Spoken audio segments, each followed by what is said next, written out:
Сүүлийн үед иргэд рүү гадаадаас олон оронтой дугаараас залгах тохиолдол ихссэн байна. Иргэдийн хувьд мэдээлэлгүй улмаас нэг удаагийн код өгч интернет банк нийгмийн сүлжээний нэвтрэх нэр, нууц уг зэрэг мэдээлэл алдах, мөнгөн хөрөнгөөр хохирох тохиолдол түгээмэл гараад байна.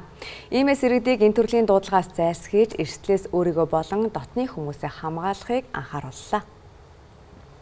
Сүүлийн үед иргэд рүү олон оронтой дугаараас залгах тохиолдол нэмэгдэжээ. Мэргэжилтнүүдийн мэдээс нэрийн дугаар нь газар зүйн хариайлтгүй буюу виртуал байж болзошгүй бөгөөд иргэд хувийн мэдээлэл алдах эрсдэлтэй. Сэжигтэй дуудлагад хариу өгснөөр интернет банк нийгмийн сүлжээний нэвтрэх нэр, нууц уг зэрэг мэдээллийг алдах, мөнгөн хөрөнгөөр хохирох эрсдэлтэй гэлээ.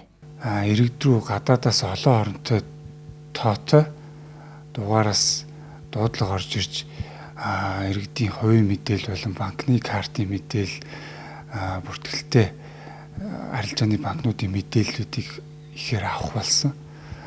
Зарим мэдэхгүй тохиолдолд иргэд тэрийг нэг удаагийн код орчим буцаанд дамжуулах эрсдэлтэй тийм тохиолдлууд маш их бүртгэж байгаа. Энэ тохиолдолд иргэд маань өөрсдөө тухайн гадаадын олон оронтой дугаараас дуудлага ирсэн тохиолдолд тэрийг маш сайн нэгтэлж авахгүй байх. Иргэд цагдаагийн байгууллагт ийм дуудлага мэдээлэл ийм дугаараас дуудлага ирээд байна. Энийг шалгаж өгнө гэсэн гол мэдээлэл хүсэлт гаргаж өгөх бүрэн боломжтой байгаа.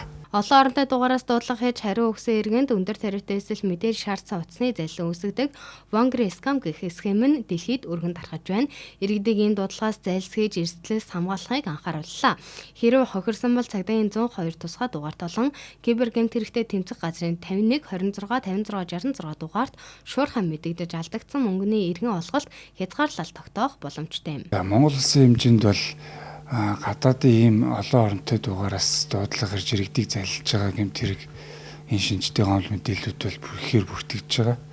За манай цагдаагийн байгууллагаас бол маш олон платформ, сошиал орчин, фейсбુક гэх бүхэл сувгуудаар бол урьдчилан зэрэглэх чиглэлээр бол мэдээ шторкуудыг бол тарааж байгаа. Тэгээ иргэд маань бол өөрсдөө маш анхаарал болгоомжтой гадаадын олон оронтой тийм дугаараас мессеж залгах тийм ерөөсөө хариу үйлдэл үзүүлж болохгүй өөрсдийн аюулгүй байдлыг маш хангах шаардлагатай байгаа. Мөн түнчлэн зарим залилан хийж байгаа этгээдүүд банкны нэр барьж банкны шалгалт нууц код баталгаажуулдаг зэргээр иргэдийг залилж байгаа бөгөөд иргэд хариу өгснөөр интернет банк нийгмийн сүлжээний нэвтрэх мэдээлэл алдах эсвэл мөнгөн хөрөнгөөр хохирох эрсдэл үүсдэг байна. Иймээс энэ төрлийн эрсдлээс сэргийлж аюулгүй байдлаа хангах хэрэгтэй байна. Хэрвээ хохирсон бол шуурхай кибер гэмт хэрэгтэй тэмцэх газар болон цагдаагийн ерөнхий газрын 102 тусгай дугаарт мэдэгдхийг анхааруулж байлаа.